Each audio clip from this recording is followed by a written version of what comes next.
I've been wanting to make this comparison for a long time because I have so many things to say about the 98, and now that we're finally done with some of the most recent reviews, it's time for Aero 98 versus 100.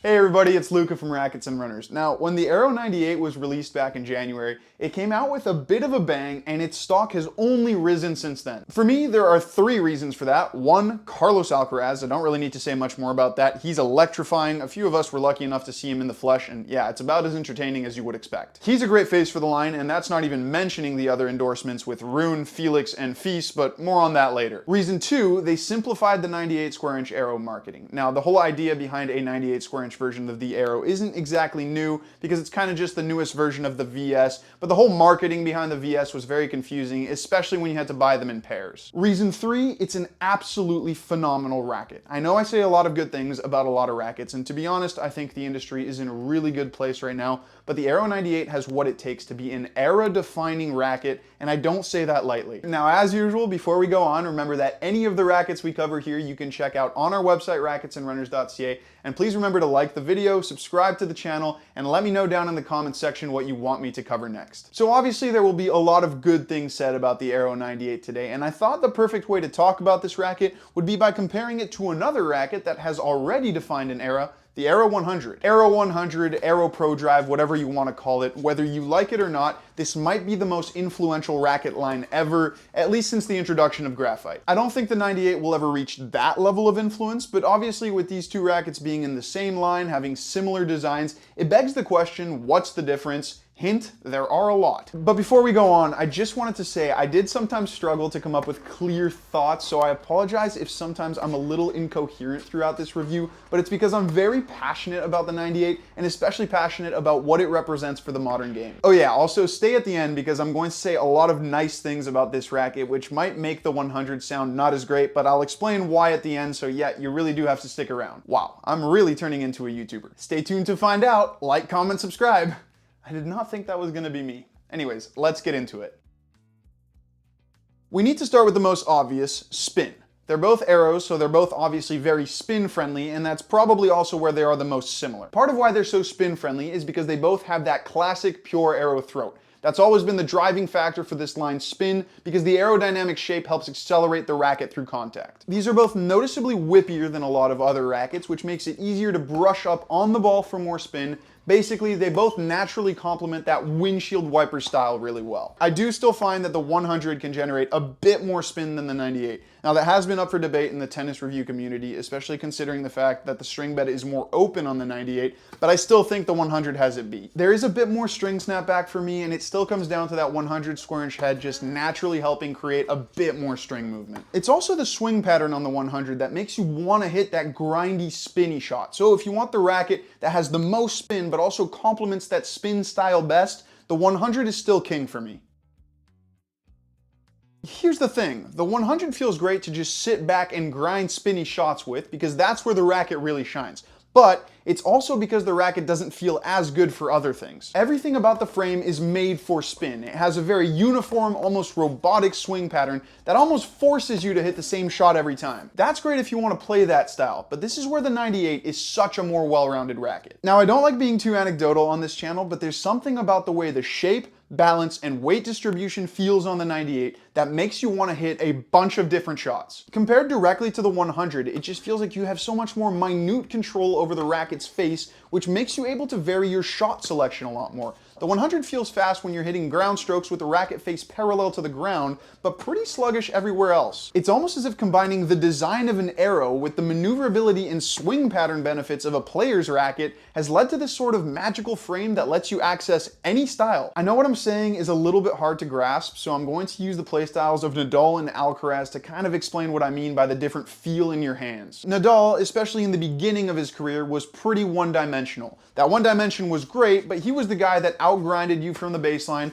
by adding a bunch of margin to his shot with spin. That's where the 100 shines. Alcaraz still plays with tons of spin, and you'll sometimes see him go for that high percentage spin shot, but he has a lot more variety than that version of Nadal ever did. He goes for really penetrative shots, often looking to end the point quickly, and of course, loves his touch shots at the net and drop shots from the baseline. If you watch him really closely, you can see the way his wrist is kind of working with finesse, especially when he goes for those touch shots. Now, obviously that mostly comes down to his talent, but I gotta say, there's something about the way this racket feels in your hand where it makes you want to play with that finesse, especially compared to the 100 and even some other players' rackets. Honestly, I don't even know if I should put that in because it doesn't really make any sense, but I gotta explain what I feel, and that's what I feel with this thing. If any of you have felt that same sensation, let me know.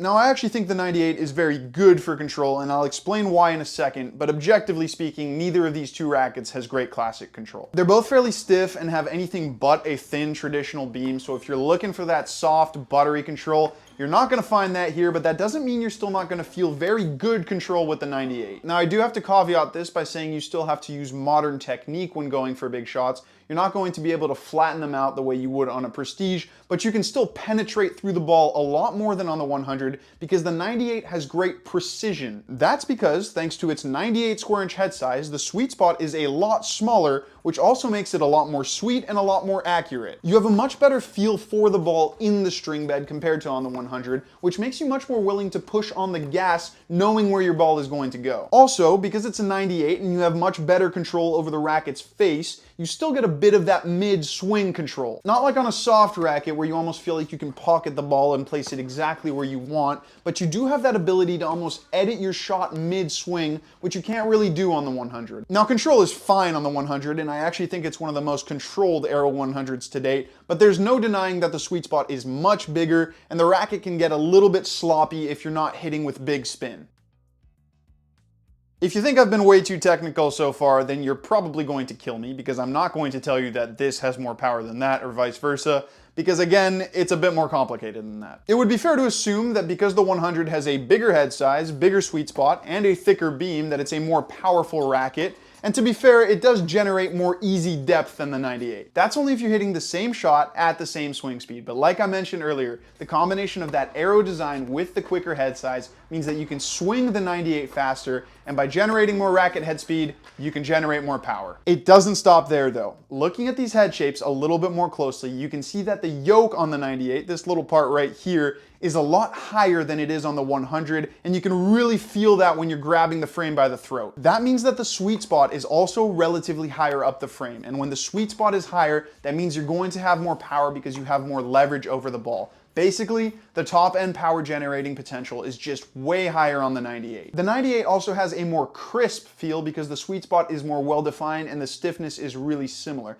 That crispness gives a perception of power that again, just makes the 98 feel more powerful than the 100. Now don't get me wrong, the 100 is plenty powerful, but it is more of an easy depth type power than that sensation of being able to really pop the ball off the string bed like you get with the 98. So I kind of already explained with the Nadal and Alcaraz example who I think these rackets are made for, but let me bring it back down to earth for the general population, and this is why I told you to stick around. This was a really interesting playtest for me because every time I grabbed the Aero 100, I instantly wanted to go back to the 98, and that's coming from a guy who really likes the current 100. That's because this racket, the 98, is extremely addictive. When you find a zone, when you're hitting well, you're hitting big, you genuinely feel like you can hit any type of shot and you're never going to miss. I got into rallies where if I wanted to hit a big margin spin shot, I could, and then on the next shot, if I wanted to hit a massive winner, I could also do that. You really have the world at your feet with this racket. It makes you want to do everything, and it can do everything. There is an asterisk though. The one big problem with this frame is that it's not an easy racket to use. It's not just that the sweet spot itself is small, it's also that it's very punishing outside the sweet spot when you don't make perfect contact. I had to add lead at 3 and 9 just to make it a bit more forgiving, but even then you absolutely have to swing with excellent technique and plenty of racket head speed to tap into its potential. The 100, on the other hand, you just don't have to be as perfect with. This thing is a massive safety blanket compared to the 98, which might not sound as appealing, but realistically, for a lot of us, we're going to need that. When you tighten up and need to kind of crawl back into your comfort hitting zone, you'll be able to do that with the 100 by grinding with spin. There's just no hiding with the 98. So yeah, a lot of young pros are playing with the 98, but that's because they can. They don't need their racket to have a forgiving element to it, so they reap all the benefits of the 98 without the one major downside because they hit perfectly every time. A lot of them were actually playing with the 100 when they were younger, but then transitioned to the 98 as they got better, probably because the frame unlocked a lot more potential for variety in their game. I hate to say it's the racket, but in this case it does kind of seem like the 98 plays its role in developing that variety, kind of like it was with spin on the 100 back in the early 2000s, which is why I'm calling this thing era defining. I also just wanted to apologize. I know this was supposed to be a more fair head-to-head, and I haven't said a ton about the 100, but I did just want to say this is a fantastic racket. The improvements in feel and control that Babolat made from the last one are absolutely game-changing for me, and in my opinion, it's one of the best arrows I've ever played with. So despite what I've kind of said comparing it to the 98, yes, it is a great racket. But anyways, this has been a really long review, so we're going to end it here. Honestly, this one was tough, so ask me for clarification in the comments if you have any questions about what I said, but I really hope the main thing I kind of communicated was that the 98 is just a fantastic racket. I think I did that, to be fair. Thank you all so much for watching. Remember that if you do want to demo either of these two frames, you can come visit us in store, or you can check them out online at racketsandrunners.ca.